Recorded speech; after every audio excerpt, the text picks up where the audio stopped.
Thurmond, West Virginia, by Shiny Vision. Is it a ghost town? Some think so.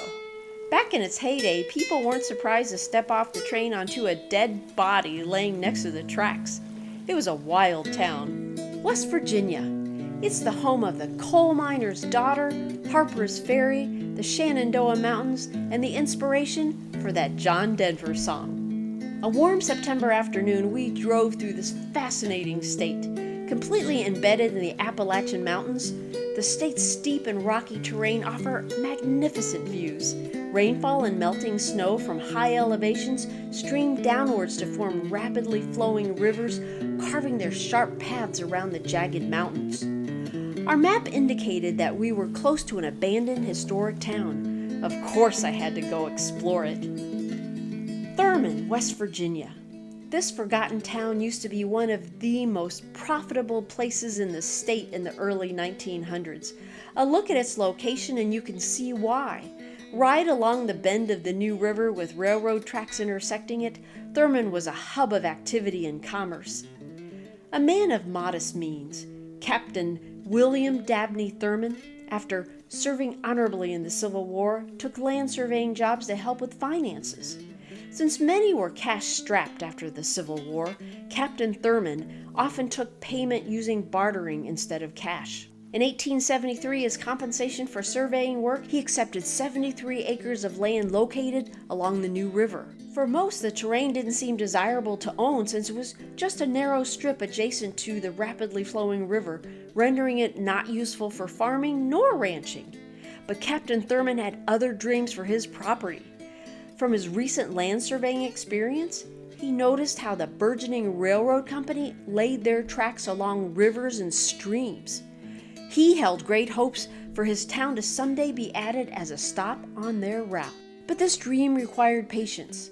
For the next 20 years, Captain Thurmond waited while earning a simple living, ferrying passengers to nearby towns along the river. It wasn't until aggressive businessman Thomas McKell, who owned rich coal mines and timber just across the water, built a bridge, thus enabling a branch line to join to the Chesapeake and Ohio Railroad's main line located on the other side of the New River. This connection changed the fortunes of both men almost overnight. All the coal removed from the rich mines on McKell's land, as well as other nearby areas, could now be transported by train. In addition, surrounding towns were built to support the industry, with each new settlement requiring supplies for the residents and workers. Every train, whether it carried furniture, vegetables, passengers, or coal, had to now pass through Thurmond, making it a boomtown. It became the biggest center on the C&O Railroad, providing the company their largest freight revenue of any other center. During the first 2 decades of the 1900s, Thurmond thrived. Each year, trains brought 75,000 visitors to the town for business, recreation, and high-end shopping and dining. As many as 15 passenger and freight trains arrived each day, 24 hours a day.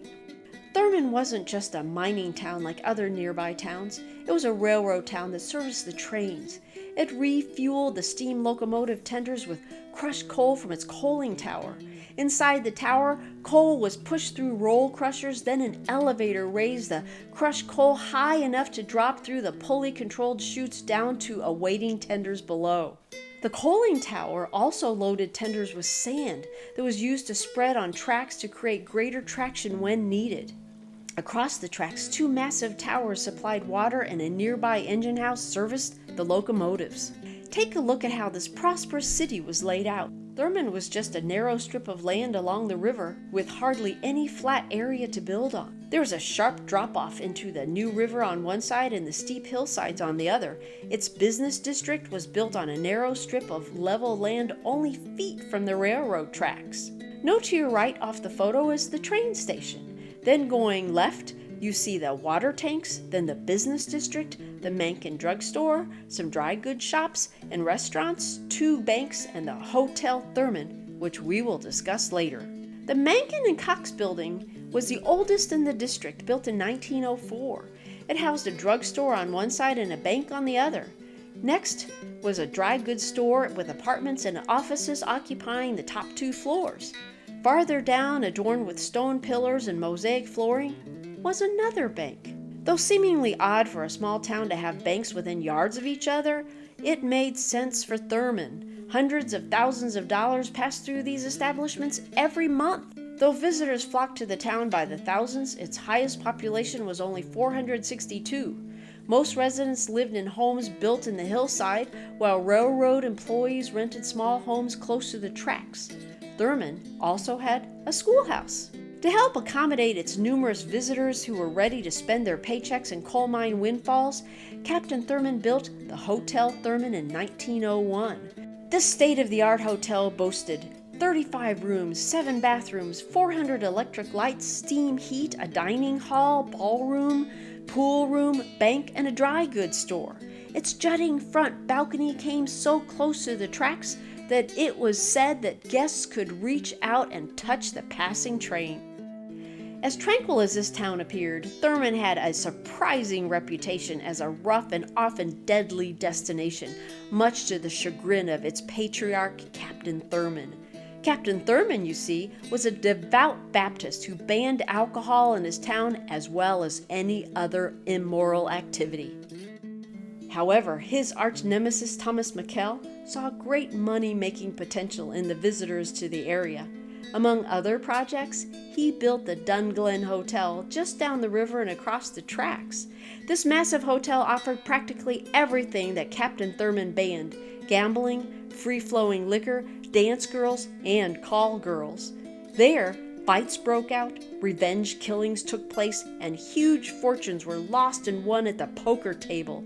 Though Dunglen wasn't actually in the town of Thurmond, it was Thurmond that got the wild reputation. But today, Thurmond is abandoned, and some even call it a ghost town, claiming that murmuring voices of past Thurmond residents, and especially people that met untimely deaths, still waft through its desolate structures.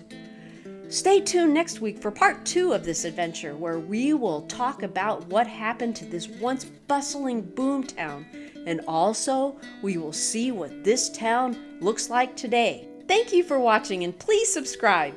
This is Shiny Visions.